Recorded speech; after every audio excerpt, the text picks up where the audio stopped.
Praise the Lord. Hallelujah. സ്തോത്രം. രാത്രിയിലും നിങ്ങളുടെ മുൻപിൽ നിൽക്കുവാൻ തന്ന ദൈവത്തിന്റെ എല്ലാ കൃപകൾക്കായി ഞാൻ ദൈവത്തെ സ്തുതിക്കുന്നു. നമുക്ക് മുൻപായി കർത്താവിന്റെ വിലപ്പെട്ട ദാസന്മാരിൽ നിന്ന് നമുക്ക് കേട്ട് കഴിഞ്ഞിരിക്കുന്നു.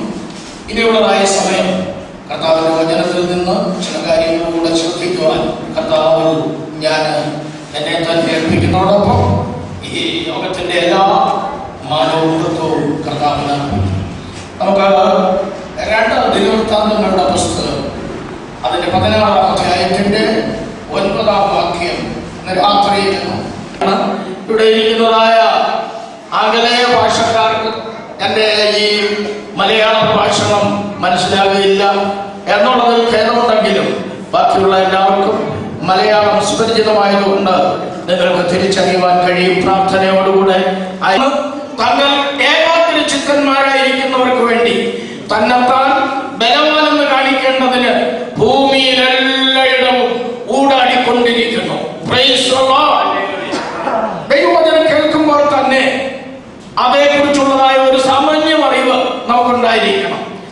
ദൈവത്തിന്റെ കണ്ണ് ഭൂമിയിലെല്ലായിടവും ഊടാടിക്കൊണ്ടിരിക്കുന്നു. എന്തിനു വേണ്ടി? തന്നെത്താൻ ബലവാനെന്ന് കാണിക്കേണ്ടതിന് വേണ്ടി. ആർക്കു വേണ്ടിയാണ്?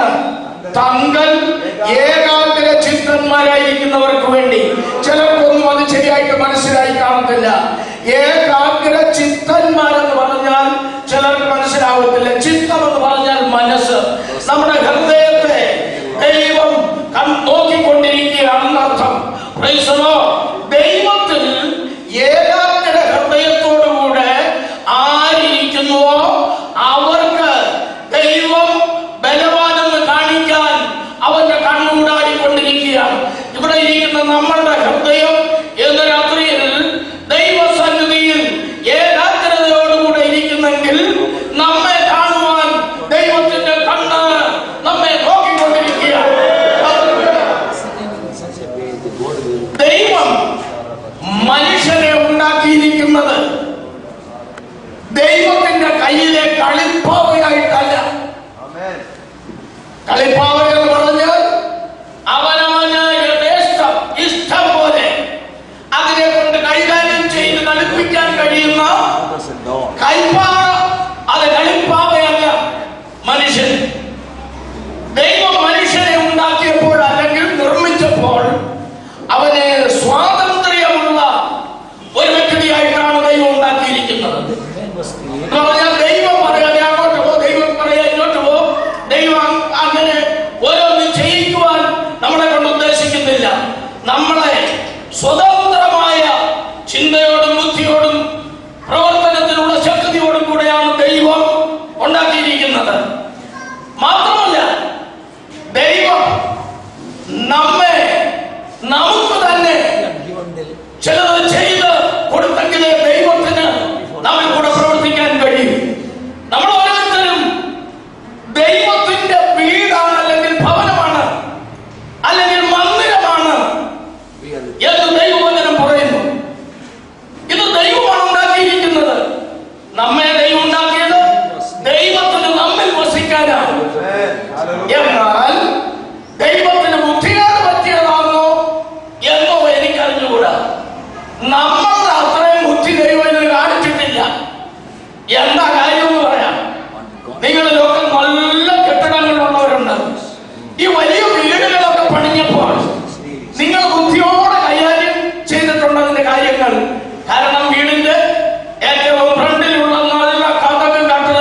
ഒന്ന് ഉപയോഗിക്കണം.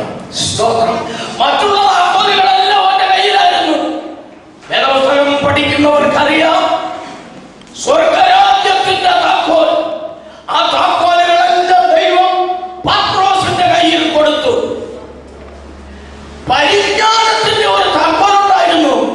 ആ താക്കോൽ പരീശന്മാർ നേരത്തെ ദൈവത്തിൽ നിന്ന് തട്ടിയെടുത്തു. പിന്നെ വേറെ ചില താക്കോൽ പിന്നെയും ഉണ്ട്. അതെന്താ? മരണത്തിന്റെ താക്കോൽ. അത് പത്രോസിന്റെ കയ്യിൽ കൊടുത്തിരുന്നെങ്കിൽ കാര്യം മൊത്തം ആഫീസ് കൂട്ടിപ്പോയേ.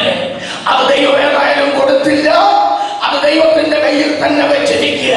പിന്നെ പാതാളത്തിന്റെ താക്കോൽ, ഈ സ്വർഗരാജ്യത്തിന്റെ താക്കോലിന്റെ കൂടെ ആ താക്കോൽ പത്രോസിന്റെ കയ്യിൽ കിട്ടിയിരുന്നെങ്കിൽ ബെത്പുർഖാനായിൽ കിടന്ന, കുട്ടി നരകത്തിൽ കിടന്ന സകല ആളുകളെയും അടിച്ചു മാറ്റുമായിരുന്നു.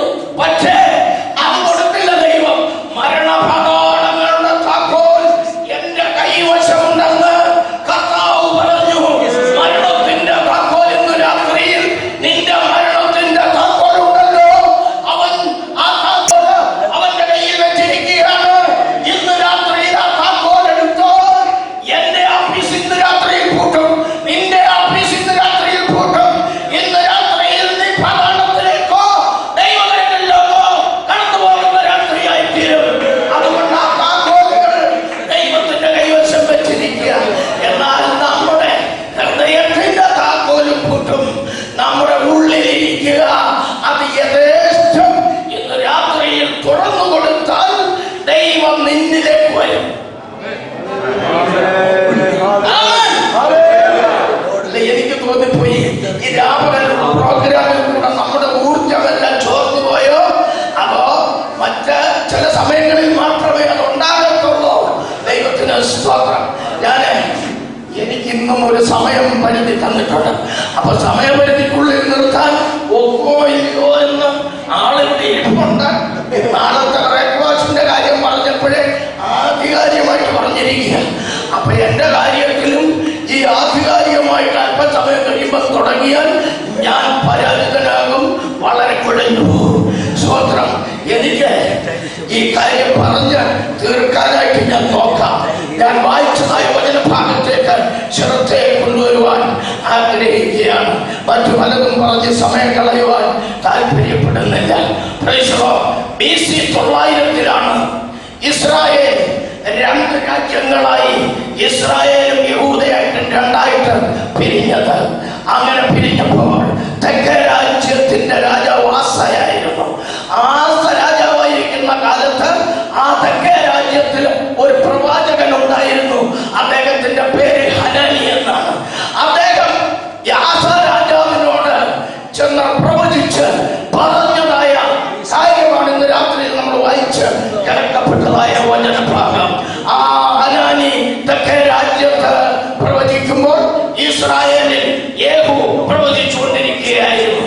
ദൈവശബ്ദം ദൈവം ഇസ്രായേലിന് കൊടുത്തുകൊണ്ടിരുന്നു. Praise the Lord. അങ്ങനെ ഇന്നപ്പോൾ ഇതിന്റെ ചരിത്ര പശ്ചാത്തലം ഒന്നുമേ ഞാൻ തൊടുന്നില്ല. ഞാൻ മുൻപോട്ട് പോവുകയാണ്. ഹനാനി ആസയോട് പറഞ്ഞതായ കാര്യമാണ് ഇവിടെ വായിച്ചത്. യഹോവയുടെ കണ്ണ് തങ്ങൾ ഏകാഗ്രചിത്തന്മാരായിരിക്കുന്നവർക്ക് വേണ്ടി തന്നെത്താൻ ബലവാനെന്ന് കാണിക്കുവാൻ അവന്റെ കണ്ണിന് രാത്രിയിൽ ഊടാടിക്കൊണ്ടിരിക്കുന്നു.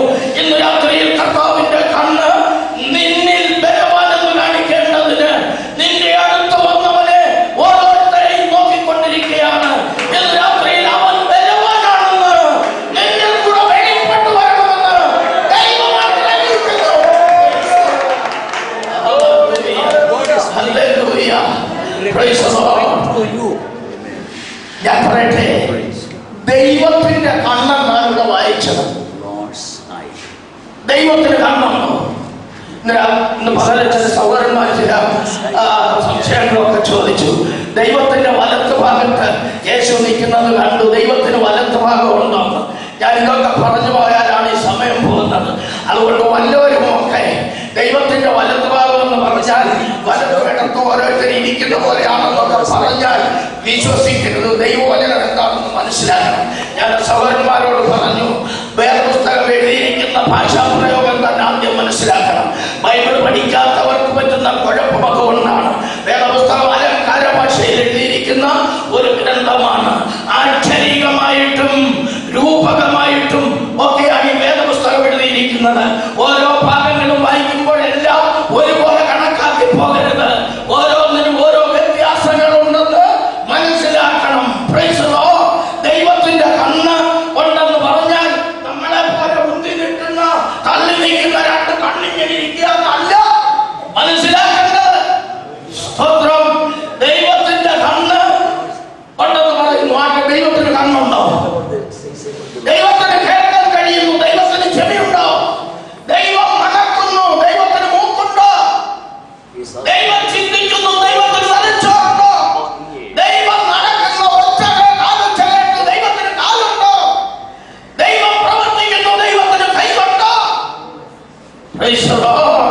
ആരാണ് ദൈവം? ആരാണ് ദൈവം? ദൈവം എന്താണെന്ന് ചോദിച്ചാൽ ഒറ്റ വാക്കിൽ എല്ലാവർക്കും കൂടെ മറുപടി പറയാമോ? ദൈവം ആത്മാവാകുന്നു. എല്ലാവരും കൂടെ പറ, ദൈവം ഞാൻ ഈ കഴിഞ്ഞ ചില യോഗങ്ങളിലൊക്കെ ചില കൺവെൻഷനിലൊക്കെ വെല്ലുവിളിച്ചുകൊണ്ട് ഞാൻ പറയാറുണ്ട്. ഹല്ലേലൂയ. പിതാവാം ദൈവം, പുത്രനാം ദൈവം, പരിശുദ്ധാത്മാവാം ദൈവം. വേണമെങ്കിൽ എഴുതി വെച്ചു. 1,00,000 രൂപ ഞാൻ തരാം. പറയുന്നത് പിതാവാം ദൈവം, പുത്രനാം ദൈവം, പരിശുദ്ധാത്മാവാം ദൈവം.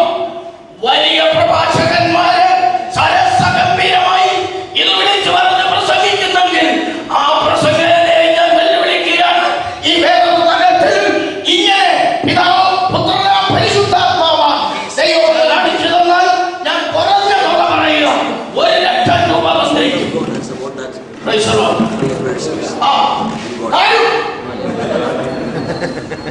ജഗത്തിയായാലും തരും, അവൻ മോഹനായാലും തരും. സ്തോത്രം. വചനം പ്രസംഗിക്കുക. ദൈവവചനം നമ്മോട് പറയുന്നതാണ്. സത്യവചനത്തെ യഥാർത്ഥമായി പ്രസംഗിച്ചുകൊണ്ട് ലജ്ജിപ്പാൻ സംഗതിയില്ലാത്ത വേലക്കാരനായി ദൈവത്തിന് കൊള്ളാകുന്നവനായി നിൽപ്പാൻ ശ്രമിക്കുക.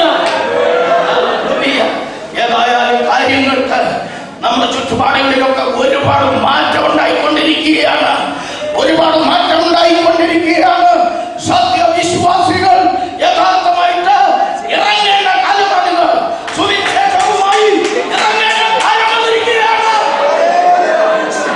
ജയം നമുക്കാണ്, ജയം നമുക്കാണ്.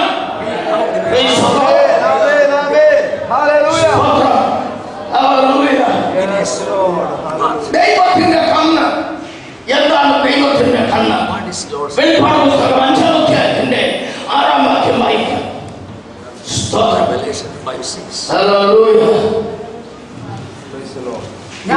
കുഞ്ഞുങ്ങളൊക്കെ ചെയ്തു